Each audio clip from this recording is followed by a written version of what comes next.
Hello everybody, Draconic Gamer here, back with another video. Today I'm going to be doing another reactionary video.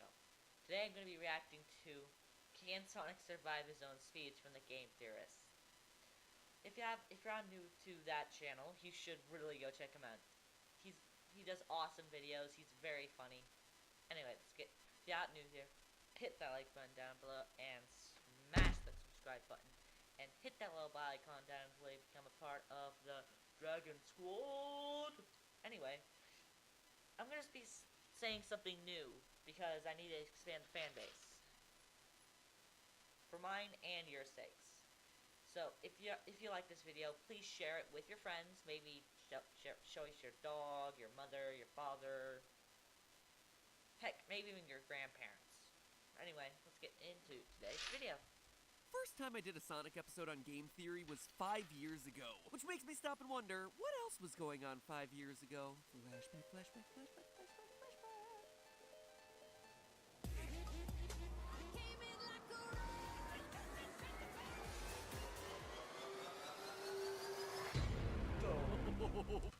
Yeah, I agree with what Matt Pat's about to say. Boy, maybe we shouldn't be revisiting this era of internet history.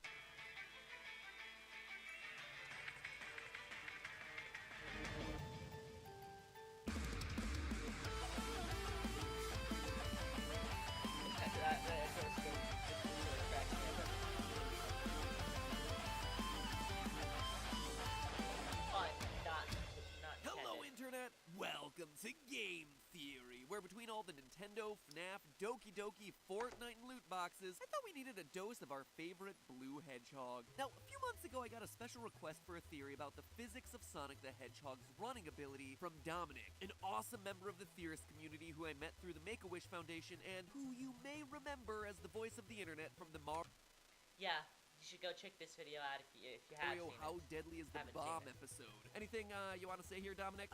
Make sure to subscribe to The Game Theorist, and mainly for Austin, he's my favorite. Last time I did a video on the physics of Sonic, this channel had less than 50,000 subscribers. And now last month, we just crossed 10 million. Which means that by the time we do another Sonic physics theory, it's going to be around 20 million. Hopefully. False. Maybe. Assuming YouTube doesn't implode on itself, gaming channels don't get demonetized to death, I don't do anything horrendous to offend everyone, and the video game industry resists the urge to make every single game a battle royale style game with absolutely zero plot. So basically, never gonna happen, but you know what? That's probably for the best, because just think of all the disturbing Sonic fan art 20 million theorists could generate. Flash forward, flash forward, flash forward, flash forward, flash forward.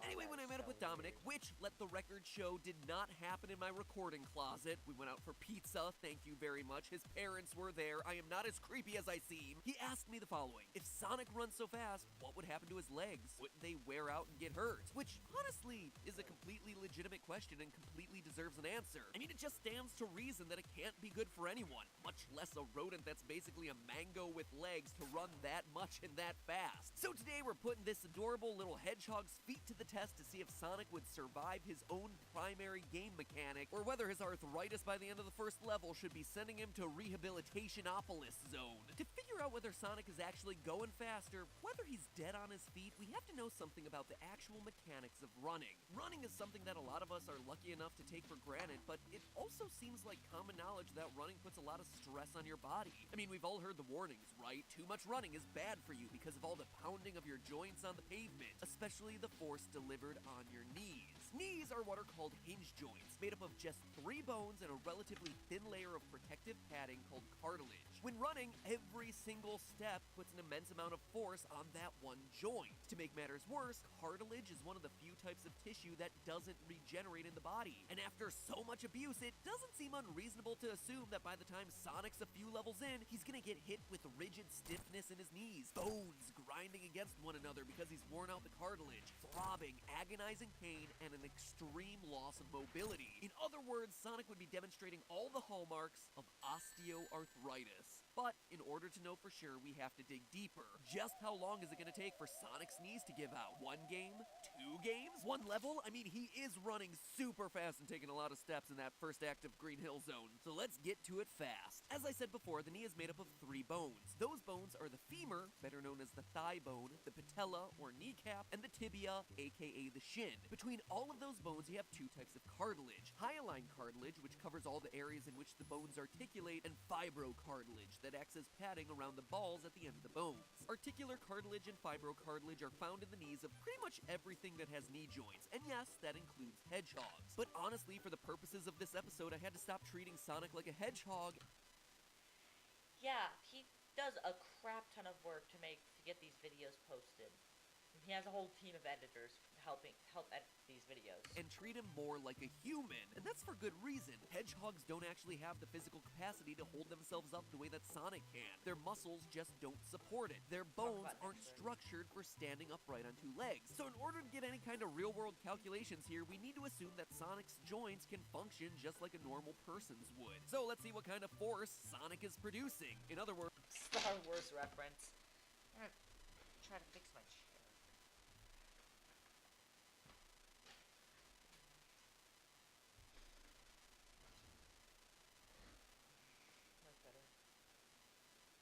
Sonic Forces. You get it? Because that was the game that came out called Sonic Forces. You know what? Sir Isaac Newton would have appreciated it, alright? In a study run by Southern Methodist University's Locomotor Performance Lab, they calculated the force of running to be 2.32 times body weight when running at 5 meters per second, and 4.64 times body weight when running at 10 meters per second. At the SMU lab, they use this kind of data to demonstrate that running force increases linearly with speed, making it really easy for us to calculate the force of running at higher speeds like the ones that Sonic is going to be running at. We'll just need Sonic's official weight and his speeds of... oh, God. Supersonic velocity.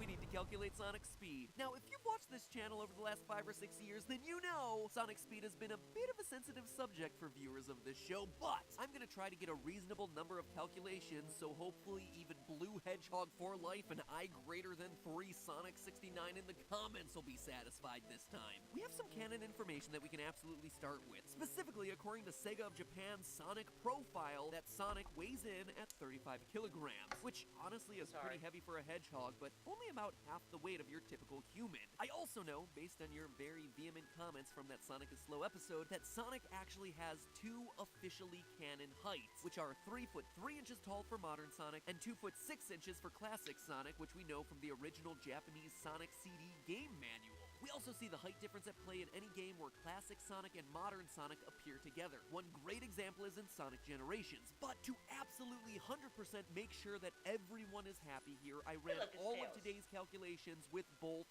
measurements. Now, to calculate Sonic's speed, I translated his canon height into pixel measurements, so I could then get a pixel to centimeter ratio for each of 3 separate Sonic games: Sonic 1, Sonic 2, and Sonic Mania. And yes, technically all 3 of these should be classic Sonic heights, but again, I wanted to be thorough here. This is important because I wanted to not only establish just a single Sonic speed, but his speed in the specific context of the game that he's in at any given point in time. So using all of this overwrought logic and the different heights and the different pixel measurements from across all of these different games, you get a shockingly wide range of speeds. Our lowest speed is Short Sonic from Sonic 1 taking a brisk basic level jog, 7.13 meters per second or just under 16 miles per hour. And our fastest speed is Tall Sonic in Sonic 2 at a whopping 24.8 meters per second or 55.4 miles per hour top speed, where I guess he decided he really did want to go somewhat fast, or at least around the speed limit of a highway. For Sonic Mania, I even went so far as to calculate individual speeds for his different boosts and special items, so I calculated everything from no-shoe Sonics to Sonics and speed shoes to Sonics on speed boosters and even coming off of springs. And despite running that whole gamut, Sonic Mania speed still mostly clocked in the middle, with the slowest being no-shoe Sonic at 17 miles per hour and the fastest being spring-loaded Sonic at 44 miles per hour. Plugging in the top and bottom of our speed ranges here to calculate the type of of forces that we could expect upon impact, we're looking at 115 newtons to 402 newtons on each leg as it's striking the ground. Now, for context, when Usain Bolt ran the 100-meter sprint back in 2009, he clocked in at 12.27 meters per second. And weighing in at 88 kilograms, even he is putting more force on his legs at 440 newtons than Sonic is. But there's an even bigger issue here. Remember how I said that we're all told that too much running is bad for us because of the pounding on our knees? Well, it's a complete lie. A total old wives' tale. Multiple studies from NPR to Runner's World Prevention all state that, quote, runners appear to have no more risk of developing osteoarthritis than non-runners. Believe me, I tried looking for other credible sources here to refute what I thought must have assuredly been bunk science. Big Runner over here is trying to pull the wool over all of our eyes, but no.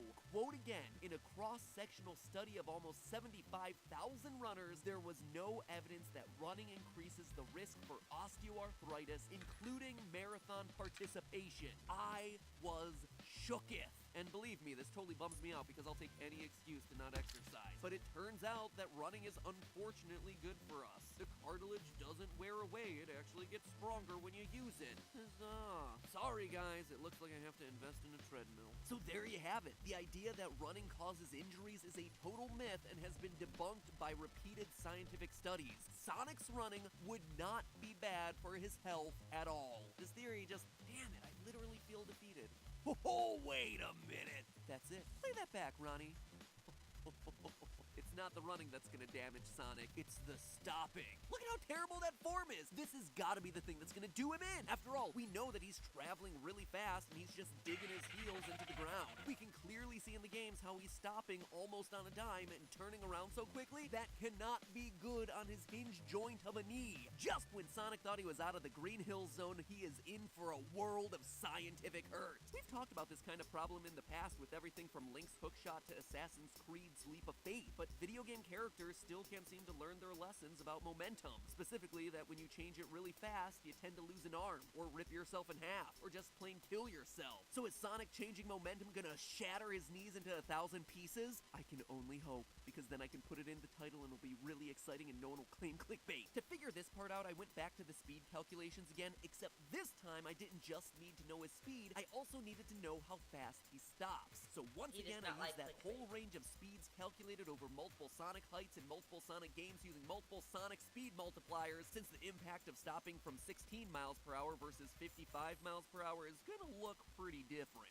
I calculated stopping speed using the same formula you'd use to calculate the force needed to stop a car. This is at its core an energy transfer problem. So we basically need to calculate how much kinetic energy Sonic is losing from stopping using the classic equation kinetic energy equals 1/2 times mass times velocity squared. Then figure out how much force that translates to using the energy force equation, energy equals force times distance. And this all makes sense if you think back to physics, right? As Sonic slows down, he's losing kinetic or movement energy. But remember that energy can't be destroyed, so it has to go somewhere. In this case, to stop quickly, Sonic is gonna have to be losing a lot of energy fast, which means that his legs are gonna have to take a big impact to get that kinetic energy to drop to 0. It's not really hard math because we have all the numbers that we need, it's just that I did a lot of permutations across all 3 games, 2 Sonic heights, and then all those speed boosts. So this is a little slideshow I put together of me running all those calculations.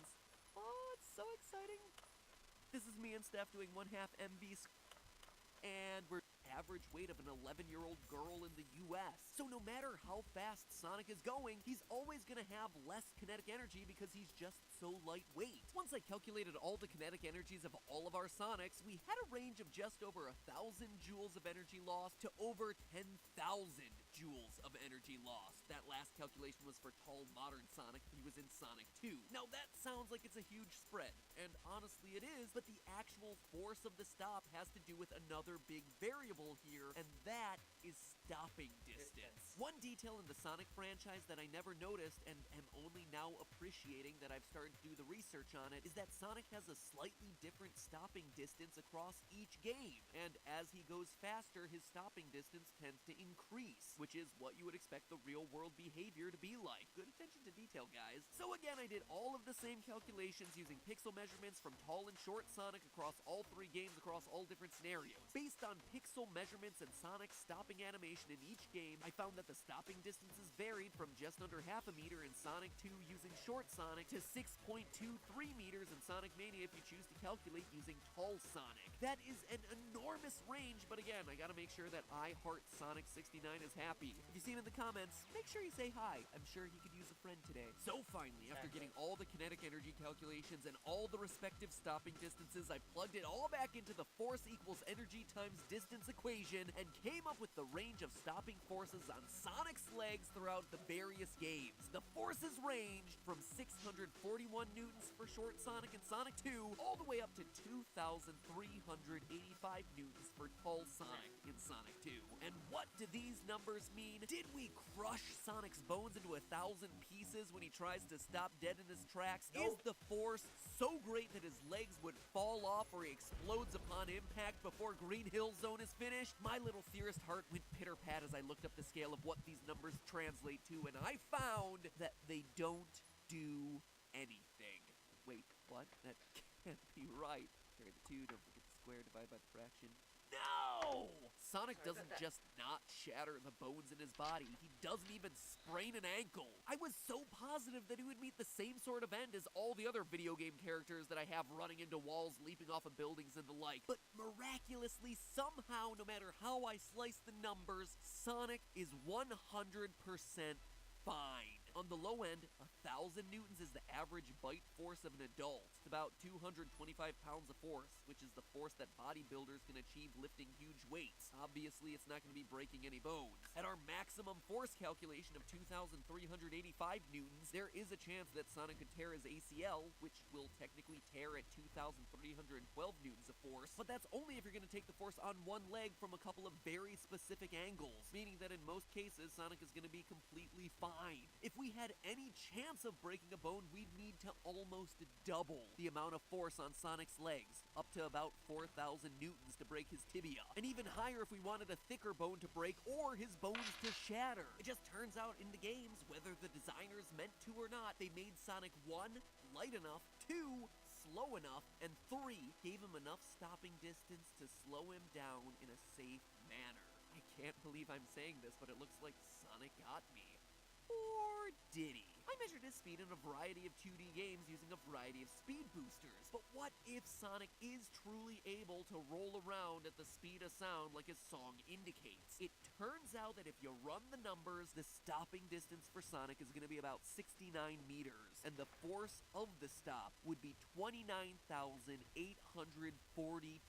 newtons. 30,000 newtons, which is more than enough to shatter most of the bones in Sonic's body. Huzzah! And yes, that's the sound of me celebrating a fictional hedgehog breaking every single bone in his body. Because here's the long story short. If Sonic truly lived up to his own height, he'd be completely debilitated every time he tried to stop. So it's here, loyal theorists, that I leave you with a choice. Either Sonic destroys his body every time he fires up his top speeds, or we can just agree that Sonic is slow. But hey, that's just a theory. A game theory. That is pretty stupid. Agree that Sonic is slow. But hey, that's just... He can survive in space but dies in water. How does that even work?